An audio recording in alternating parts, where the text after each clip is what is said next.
Dans notre film précédent, nous sommes partis à la découverte des sites historiques de la ville de Bordeaux.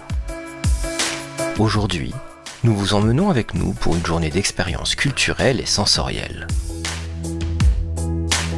Au programme, nature, vins et lumières, avec les visites du jardin public de la ville, du musée d'histoire naturelle, de la Cité du Vin et du bassin des Lumières. Et nous terminerons notre journée par une balade sur les quais.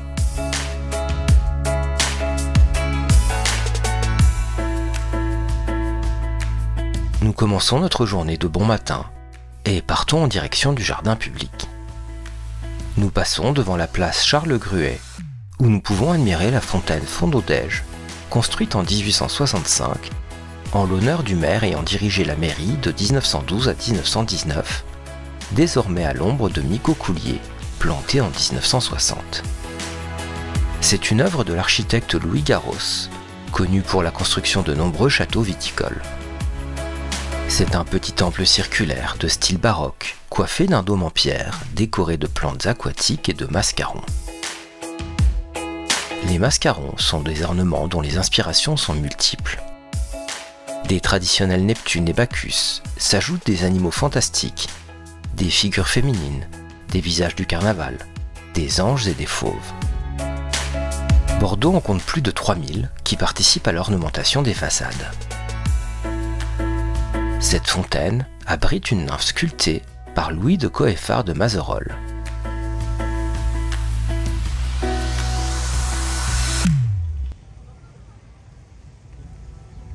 Nous arrivons maintenant au jardin public.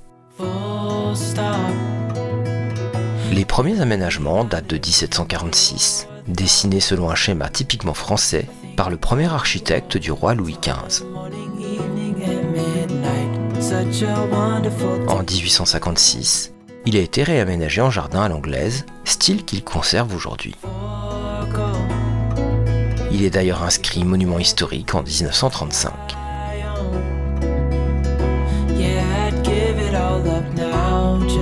Il se compose d'éléments marquants qui ont contribué à sa labellisation Jardin remarquable de France, comme la grille en fer forgé, qui est d'origine, le bassin conçu en 1856 sous la forme d'une rivière serpentine, et les 3 ponts contemporains.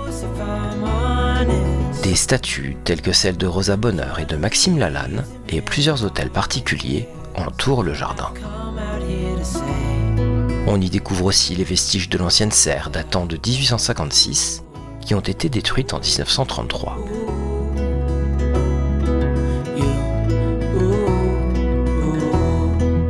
Il s'agissait à l'époque d'une des plus grandes serres d'Europe. Diverses restaurations et ajouts, comme les grilles dorées du cours de Verdun et des sculptures, ont été faits au fil des ans.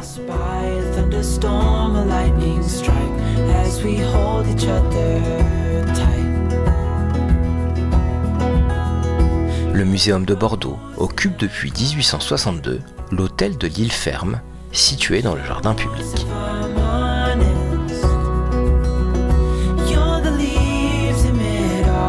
Nous rentrons dans le musée, désormais appelé Muséum de Bordeaux, Sciences et Nature. Il comporte des expositions permanentes et temporaires. Ainsi, nous découvrons l'exposition Jangala au cœur de la jungle indienne. Le nom Jangala est un terme sanskrit qui désigne en premier lieu, et contre toute attente, des terrains accidentés et arides. Le terme jungle a été popularisé et a pris son sens de forêt luxuriante au travers des nouvelles de Kipling, avec le livre de la jungle, publié en 1894. Grâce à une scénographie immersive et ludique, nous partons à la découverte d'espèces animales inféodées à des écosystèmes riches et parfois foisonnants et divers. Quelques espèces emblématiques de l'œuvre de Kipling nous accompagnent à travers les 4 milieux naturels présentés. La lisière de forêt, les plaines arides, la forêt tropicale humide et les contreforts de la vaste chaîne de l'Himalaya. Tout au long de cette promenade, on découvre les espèces animales vivant dans chaque milieu.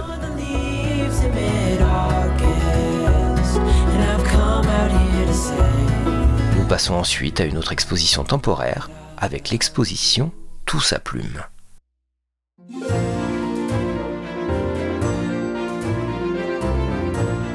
Ici, on rentre dans l'univers des oiseaux. La diversité des tailles, des couleurs, des milieux de vie, ou encore des chants, en fait un sujet d'étude et d'inspiration pour scientifiques et artistes. Nous sommes invités à écouter, regarder et toucher pour se familiariser.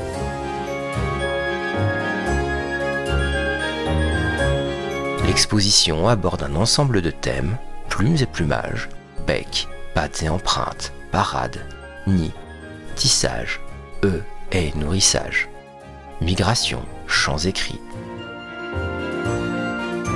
On y découvre un aperçu de la variété des oiseaux présents en Europe. On s'émerveille devant les couleurs du plumage du martin pêcheur, et on admire la spécificité du vol stationnaire du faucon cresserelle ou l'art du camouflage de l'engoulevent.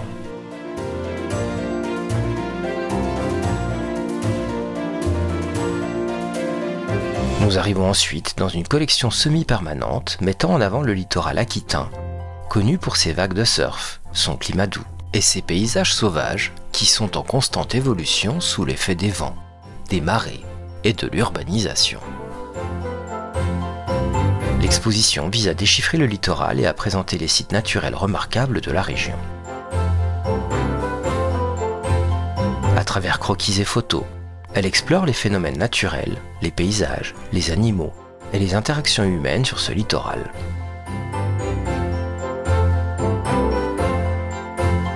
L'exposition met en avant 3 écosystèmes particuliers, la dune, l'estran et le bassin d'Arcachon. Nous arrivons à l'exposition permanente sur la nature vue par les hommes. Ici, on explore la richesse de la biodiversité depuis le hall d'accueil jusqu'au 2e étage dans la galerie sous verbi. Elle met en lumière la diversité des couleurs, tailles et environnements naturels, tout en reflétant la relation complexe entre l'homme et la nature. On découvre des différentes tailles, couleurs et formes des espèces animales, végétales et minérales, et on explore les continents et les diversités animales depuis le XVe siècle, avec un focus sur l'Europe, l'Afrique, Madagascar, l'Asie, les Amériques, l'Océanie et les pôles.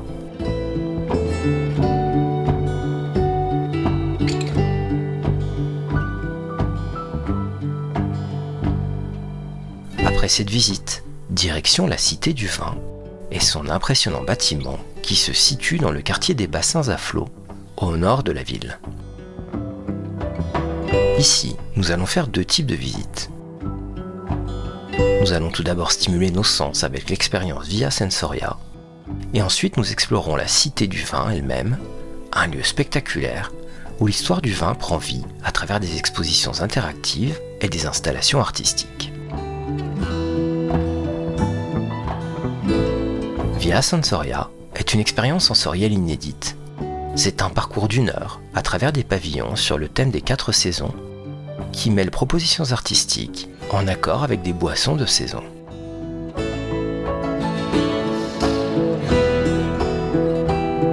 Au sein d'un petit groupe de maximum 15 personnes, un animateur sommelier nous fait déguster 4 vins du monde ou des boissons sans alcool originales, spécialement associées aux univers artistiques et aux 4 saisons.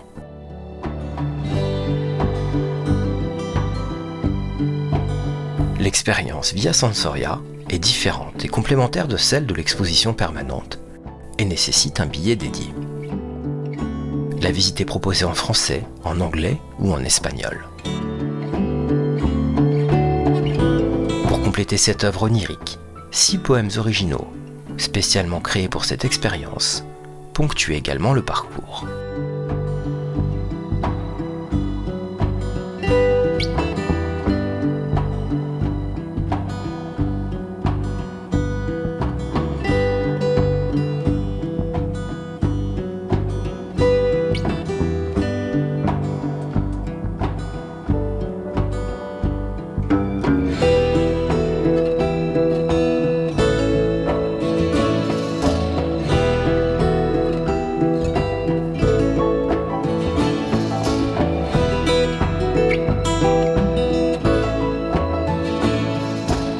Nous passons maintenant à l'exposition permanente de la Cité du Vin. Il faut compter environ 2 à 3 heures pour la visite. Mais si le temps est compté, on peut suivre un parcours court d'environ 1 heure. Ici, on embarque pour une aventure à travers le temps et les continents, à la découverte du monde du vin. À travers 6 univers répartis en 18 modules, l'exposition permanente de la Cité du Vin nous invite à voyager dans le monde de la vigne et du vin, depuis l'Antiquité jusqu'à nos jours et sur les 5 continents.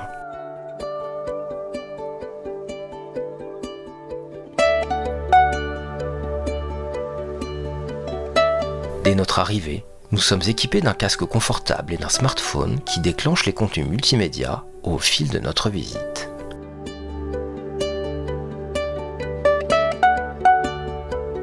On découvre une richesse d'informations incroyable grâce à des tables interactives et des bornes en forme de cèpe de vigne qui expliquent la transformation du raisin en vin. Nous apprécions particulièrement l'atmosphère intimiste de l'espace. On voyage à travers les vignobles du monde grâce à des écrans géants et des globes interactifs. On profite d'une expérience tactile et olfactive dans des alcôves spécialement conçues pour la dégustation. Ensuite, nous accédons à un demi-étage supérieur pour des expériences sensorielles. On y découvre des odeurs et des sensations variées sous des cloches de verre, et nous engageons des tête-à-tête avec des viticulteurs et des experts du vin via des écrans interactifs.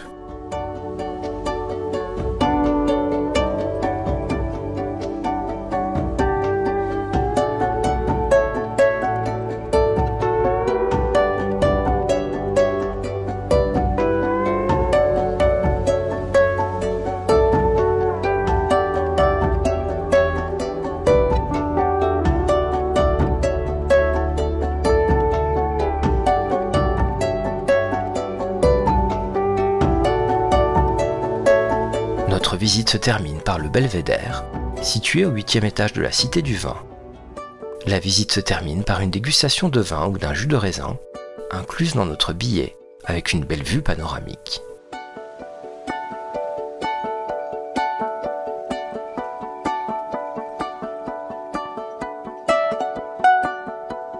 Et si vous souhaitez rapporter un cadeau, rendez-vous à la boutique de 250 mètres carrés.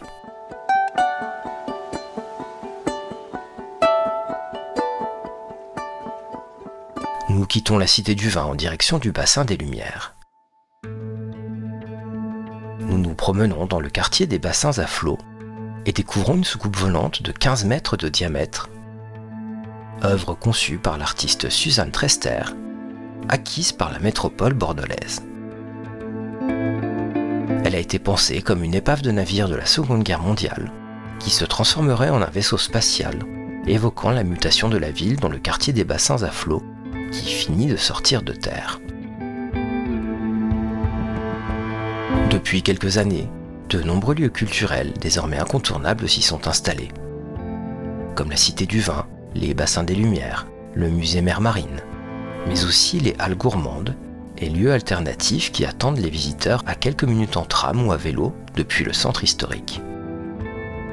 Aujourd'hui, architecture contemporaine et audacieuse côtoient silos, grues et rails, témoins de l'activité industrielle passée.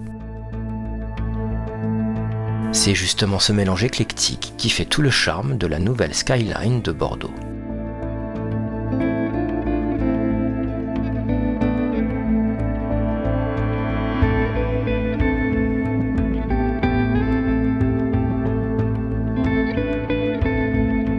Nous arrivons maintenant au bassin des Lumières. Le concept est le même que la fabrique des Lumières que nous avions eu la chance de découvrir à Amsterdam avec des œuvres de Klimt. Si cela vous intéresse, nous vous laissons le lien de ce film en description. Ici, ce n'est pas dans une ancienne usine que se fait la projection, mais dans une ancienne base sous-marine de la Seconde Guerre mondiale, transformée aujourd'hui en espace d'art numérique.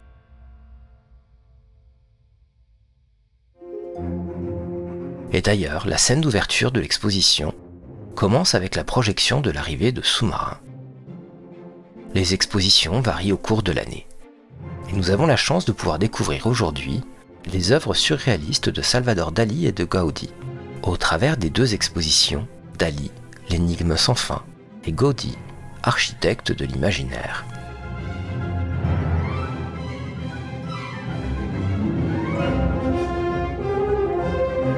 Avec pour le premier, une exposition immersive présentant plus de 60 années créatrices du maître catalan qui, inspiré par le cubisme, le surréalisme et le futurisme, mêle le réel au mystère de la conscience, des fantasmes et des souvenirs, le tout sur un rythme des Pink Floyd. Et ensuite, avec un voyage entre rêve et réalité pour Gaudí, sur un air des Doors, avec notamment Riders of the Storm. Le spectacle est tout simplement saisissant.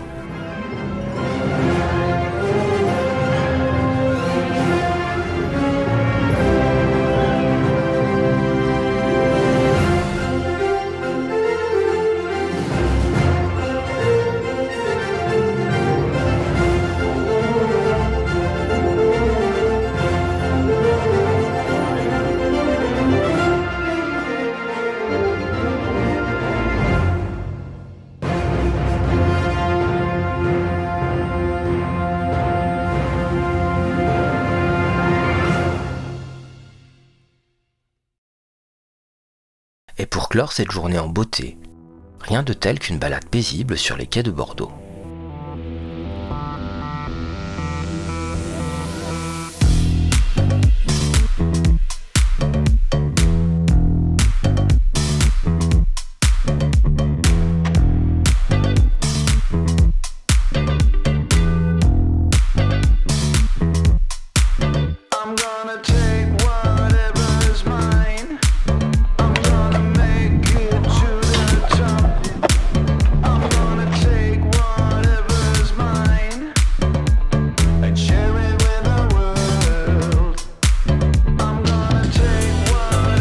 Journée à Bordeaux touche à sa fin.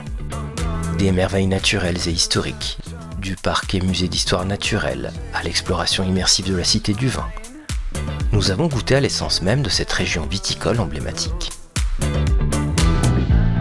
Les expériences sensorielles de Via Sensoria ont éveillé nos papilles, tandis que la visite de la Cité du Vin nous a offert un voyage à travers les cultures viticoles du monde entier. Au bassin des Lumières, nous avons été transportés dans l'univers onirique de Salvador Dali, où l'art et la technologie se sont unis pour créer une expérience visuelle inoubliable. Enfin, en flânant sur les quais de Bordeaux, nous avons senti le pouls de la ville, vibrant de vie et de beauté. Bordeaux, avec ses richesses culturelles, ses paysages époustouflants et son patrimoine viticole exceptionnel, nous a montré pourquoi elle est une destination incontournable. Si vous souhaitez en savoir plus sur la région, nous vous laissons quelques liens de films en description. Nous espérons que cette journée vous a inspiré et donné envie de découvrir encore plus de ce que Bordeaux a à offrir. À bientôt pour de nouvelles découvertes.